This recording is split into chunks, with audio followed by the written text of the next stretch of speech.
John 11. Now a certain man was ill, Lazarus of Bethany, the village of Mary and her sister Martha.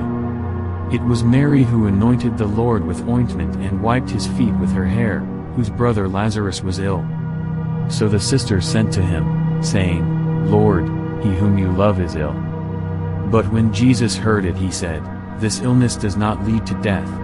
It is for the glory of God, so that the Son of God may be glorified through it. Now Jesus loved Martha and her sister and Lazarus. So, when he heard that Lazarus was ill, he stayed 2 days longer in the place where he was. Then after this he said to the disciples, Let us go to Judea again. The disciples said to him, Rabbi, the Jews were just now seeking to stone you, and are you going there again? Jesus answered, Are there not 12 hours in the day? If anyone walks in the day, he does not stumble, because he sees the light of this world. But if anyone walks in the night, he stumbles, because the light is not in him. After saying these things, he said to them, Our friend Lazarus has fallen asleep, but I go to awaken him. The disciples said to him, Lord, if he has fallen asleep, he will recover. Now Jesus had spoken of his death, but they thought that he meant taking rest in sleep. Then Jesus told them plainly, Lazarus has died. And for your sake I am glad that I was not there, so that you may believe.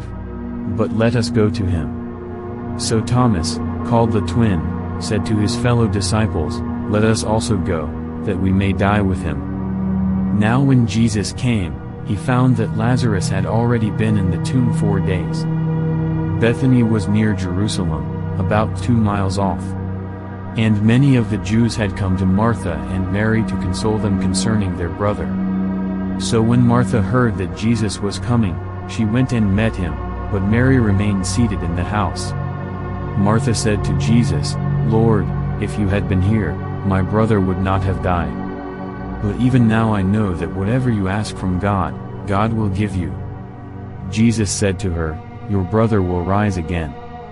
Martha said to him, I know that he will rise again in the resurrection on the last day. Jesus said to her, I am the resurrection and the life. Whoever believes in me, though he die, yet shall he live. And everyone who lives and believes in me shall never die. Do you believe this?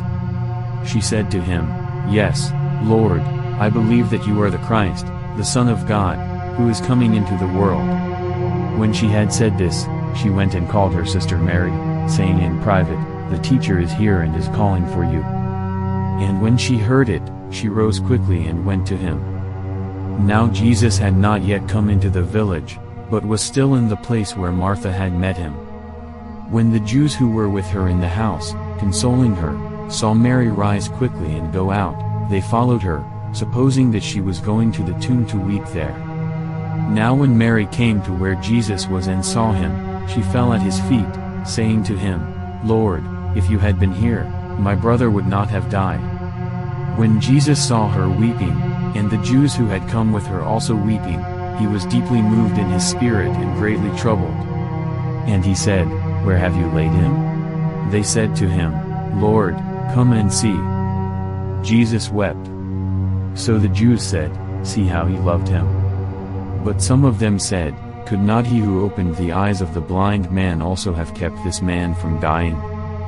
Then Jesus, deeply moved again, came to the tomb. It was a cave, and a stone lay against it. Jesus said, Take away the stone. Martha, the sister of the dead man, said to him, Lord, by this time there will be an odor, for he has been dead 4 days. Jesus said to her, Did I not tell you that if you believed you would see the glory of God? So they took away the stone. And Jesus lifted up his eyes and said, Father, I thank you that you have heard me. I knew that you always hear me, but I said this on account of the people standing around, that they may believe that you sent me. When he had said these things, he cried out with a loud voice, Lazarus, come out. The man who had died came out, his hands and feet bound with linen strips, and his face wrapped with a cloth. Jesus said to them, Unbind him, and let him go. Many of the Jews therefore, who had come with Mary and had seen what he did, believed in him. But some of them went to the Pharisees and told them what Jesus had done. So the chief priests and the Pharisees gathered the council and said, "What are we to do? For this man performs many signs. If we let him go on like this, everyone will believe in him, and the Romans will come and take away both our place and our nation." But one of them, Caiaphas, who was high priest that year, said to them, "You know nothing at all. Nor do you understand that it is better for you that one man should die for the people, not that the whole nation should perish." He did not say this of his own accord, but being high priest that year he prophesied that Jesus would die for the nation. And not for the nation only, but also to gather into one the children of God who are scattered abroad. So from that day on they made plans to put him to death.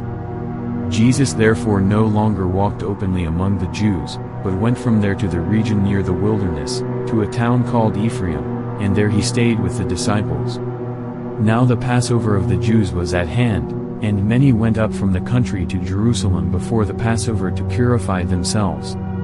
They were looking for Jesus and saying to one another as they stood in the temple, "What do you think? That he will not come to the feast at all?" Now the chief priests and the Pharisees had given orders that if anyone knew where he was, he should let them know, so that they might arrest him.